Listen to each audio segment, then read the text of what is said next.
ఈరోజు భారతదేశంలో 5 రాష్ట్రాలకు సంబంధించి మరి కాసేపట్లో ఎగ్జిట్ పోల్స్ రాబోతున్న సమయంలో అంతా దాని గురించి ఎదురు చూస్తూ ఉంటే ఒక్కసారిగా ఆంధ్రప్రదేశ్లో ఉన్నటువంటి జనసేన, టీడీపీ, బీజేపీ మాత్రం ఈరోజు చంద్రబాబు నాయుడు మాట్లాడిన మాటలున్నాయే అవే రివైండ్ చేసి రీచెక్ చేసుకుంటూ ఉన్నారు. గణేష్ గోల్డ్ తాకట్టులో ఉన్న బంగారాన్ని విడిపించి కొనబడును. సంప్రదించండి 9966651144. పవన్ కళ్యాణ్కి ఊహించిన వరాన్ని లోకేష్కేమో మోయలేని భారాన్ని బాధ్యతని అప్పచెప్పి అటు జనసేనని ఇటు టీడీపీ వాళ్ళని బీజేపీ అందరం కూడా ఫుల్ హ్యాపీ చేసేసారు చంద్రబాబు గారు. అసలు ఈరోజు ఏమైంది అండ్ లోకేష్ సంబంధించి ముఖ్యమంత్రి కాబోటానికి ఇక అడుగు దూరమే ఉందా? పవన్ కళ్యాణ్ అసలు బయటికి ఎలా చెప్పాలో తెలియక ఇబ్బంది పడిపోతూ ఉంటే అది తెలుసుకున్నటువంటి చంద్రబాబు నాయుడు దానికి తగ్గట్టు రిజల్ట్ అనేది ఇచ్చాడా?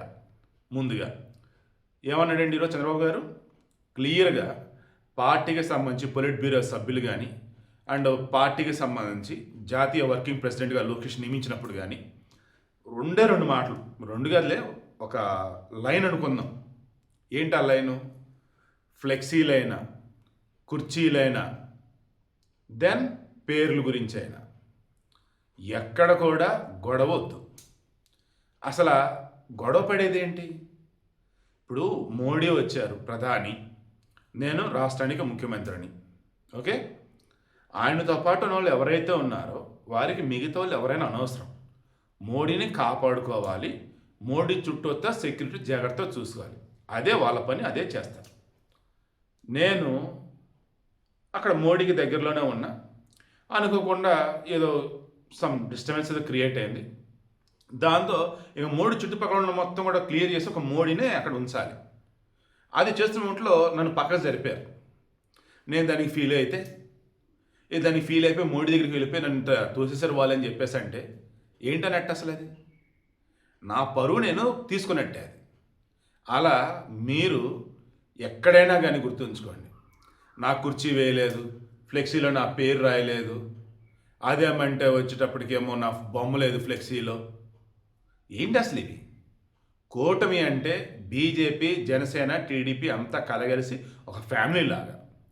మనం 2024లో అధికారంలోకి ఏ రేంజ్లో వచ్చున్నాం? 164 స్థానాల్లో గెలిచాం. జగన్కి కనీసం ప్రతిపక్ష హోదా కూడా లేకుండా చేసాం. ఎలా పాసిబుల్ అయింది? అది అంతా యూనిటీ మీద ఉండబట్టి. అలా ఉన్నారా నిజంగా? అంటే అంత యూనిటీ చాలా చోట్ల లేదు.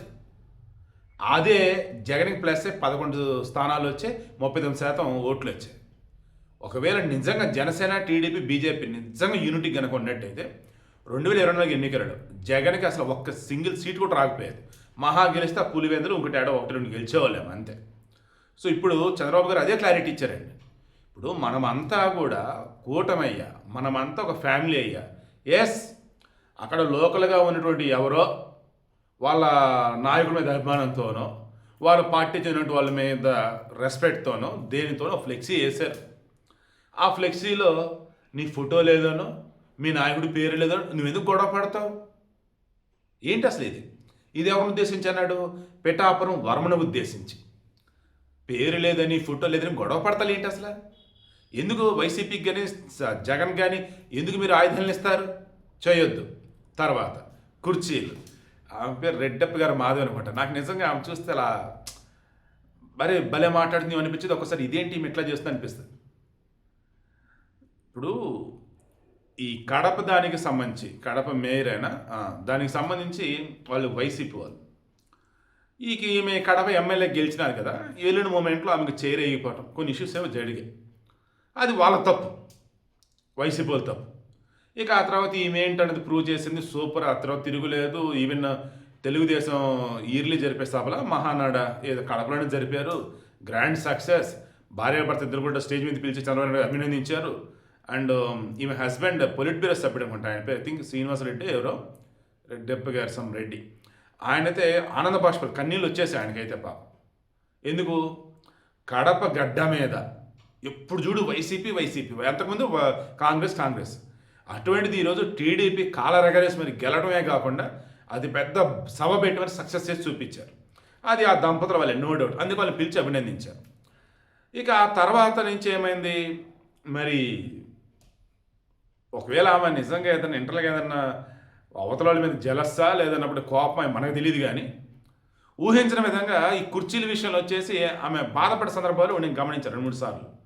ఎందుకు ఈమె ఇలా ఫీల్ అవుతున్నారు, ఎందుకు ఈమె గొడవ పడుతున్నారు అనిపించారు. ఇంకొన్ని చోట్ల ఫోటోల గురించి, పేర్ల గురించి, కుర్చీల గురించి ఎక్కడ చూడ తలనొప్పులు వస్తూనే ఉన్నాయి. హైలైట్ అయినవి పిఠాపురం వర్మ, కడప ఈమె మాధవి రెడ్డి అనుకుంటా, ఆ మాధవి గారు వీళ్ళకి సంబంధించి. మిగతావి కొన్ని ఉన్నాయి. ఇవే ఇష్యూస్ సరే చిన్ననాటి ఆవిడ చిన్ననాటి గొడవలు చిన్ననాటి ఇది అది టీడీపీలో అంతర్గతంగా ఉన్నాయి, టీడీపీ జనసేన మధ్య ఉన్నాయి, ఇంకా బీజేపీకి సంబంధించి ఉన్నాయి. ఇప్పుడు ప్రోటోకాల్ అనేది ఒకటి ఉండేది, అది ఫాలో అవ్వాలి కదా. అది ఫాలో అవ్వకుండా ఉన్నప్పుడు ఏం చేయాలి మనం? సర్లే తెలియదులని వదిలేయాలి కదా. మనం ఎందుకు రెస్పెక్ట్ తగ్గించుకోవాలి? అదే క్లారిటీ ఇచ్చారు, వద్దు అని చెప్పేసి. ఇది పవన్ కళ్యాణ్ నిజంగా వరమే. ఇక మీద జనసేన వాళ్ళు కానీ, టీడీపీలు కానీ, బీజేపీ ఎక్కడ కూడా ఇటువంటి ఇష్యూస్ ఇంకా గెలకరు అండ్ గొడవలు అయితే రావు. కమింగ్ టు నారా లోకేష్, ఆయనకి ఈరోజు ఏకంగా వర్కింగ్ ప్రెసిడెంట్ పోస్ట్ ఇచ్చారు. కేసీఆర్ వచ్చేసి కేటీఆర్కి అప్పచెప్పిన ఆయన దానిని ఫ్రూట్ఫుల్ వేలో సక్సెస్ చేసుకోలేకపోయాడు. దానివల్లే ఆ పార్టీలో చీలికలు, విభేదాలు నానా ఇది. బట్ లోకేష్ అలా కాదు, ఇంట గెలిచి రచ్చగల ఉన్నారు కదా. ఈ మనిషి ఆల్రెడీ రచ్చ గెలిచేశాడు, అంటే బయటకు ఆల్రెడీ గెలిచేశాడు. ఇంట గెలిచాడంటే ఇంట ఎప్పుడో గెలిచాడు. మీకు బాగా గుర్తుంటే మన రీసెంట్ జరిగిన అసెంబ్లీ సమావేశాలు అప్పుడు మన టీడీపీ, జనసేన, బీజేపీకి సంబంధించి అనుకుంటా ఎంపీలని, ఎమ్మెల్యేలని ఆత్మీయ సమావేశం విందు అప్పుడు ఎంత క్లోజ్గా ఉన్నాడు అందరితో. సో అన్ని పార్టీలను కలుపుకొని వెళ్తూ కూటమిలో ఉన్న పార్టీలని అండ్ అందరి నాయకులతో కూడా ఆయన అసలు ఎంత ఫ్రెండ్లీగా ఉన్నాడంటే, నువ్వేనయ్యా మా నాయకుడు, కాబోయే ముఖ్యమంత్రి నువ్వేనైనా అంతా చెప్పేశారు. ఇక ఇంట గెలిచి రచ్చ అన్నాం కదా. సో రచ్చ ఆల్రెడీ గెలిచాడన్నా కదా.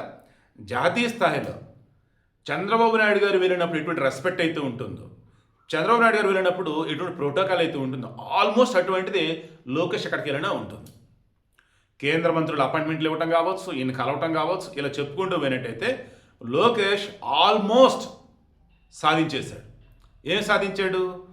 చంద్రబాబు నాయుడికి సరైన కొడుకు పుట్టాడన్న పేరు సాధించాడు. ఆ రకంగా నిరూపించి పుత్రోత్సాహం కలిగించాడు. ఓవరాల్గా అన్నప్పుడు నాయుడు గారు హ్యాపీగా రెస్ట్ తీసుకోవచ్చు, లేదా చాణక్యుడిలాగా వెనక ఉండి సలహాలు సూచనలు ఇస్తూ ఉండొచ్చు. ఒక మెంటార్లా ముందుండి మొత్తం నడిపించేవాడు యువకుడు నారా లోకేష్ అని ఆల్మోస్ట్ అంతా కూడా కాన్ఫిడెంట్తో ఉన్నారు. అదే సమయంలో ఈరోజు మన చంద్రబాబు గారు ప్రకటించేశారు నారా లోకేష్ వర్కింగ్ ప్రెసిడెంట్ అని. అదోడు ఎలా?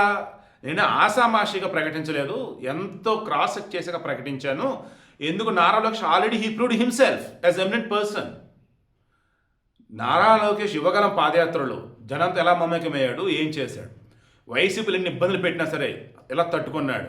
ఆ తర్వాత ఉద్యోగ కల్పన విషయంలో వచ్చేసి ఆయన ఇచ్చిన మాట ఏంటి, 20 లక్షల ఉద్యోగాలకు సంబంధించి ఆ రకంగా ఇన్వెస్ట్మెంట్స్ వస్తున్నాయా అండ్ జాబ్ క్యాలెండర్ ఇలా చెప్పుకుంటూ పోయినట్టయితే ఇన్వెస్ట్మెంట్స్ వైజ్ కానీ, ఉద్యోగాలకు సంబంధించేసి గవర్నమెంట్ కానీ, ప్రైవేట్ కానీ మొత్తం కూడా బ్యాలెన్స్గా వెళ్ళటం కానీ, అండ్ యూత్కి ఎప్పుడు దగ్గరగా ఉండటం కానీ, ఇలా చెప్పుకుంటూ వెళ్ళినట్టయితే ప్రతి చోట కూడా నారా లోకేష్ అంటే మ్యాగ్నిఫిషెంట్ అన్న వేలో ప్రూవ్ చేసేసాడు. ఓ రకంగా మోయలేని బాధ్యత, మోయలేని బరువు అని అనుకున్నా కానీ ఆల్రెడీ ప్రూవ్ చేసి ఉన్నాడు కాబట్టి మోయగలడు, బాధ్యతని చక్కగా నిర్వర్తించగలడు. సో అటు లోకేష్, ఇటు పవన్ కళ్యాణ్ ఇద్దరు కూడా ఎట్ ఏ టైం సింపుల్గా, సూపర్గా సెట్ చేశాడు మన చంద్రబాబు. ఇక తిరుగులేదు ఏపీకి.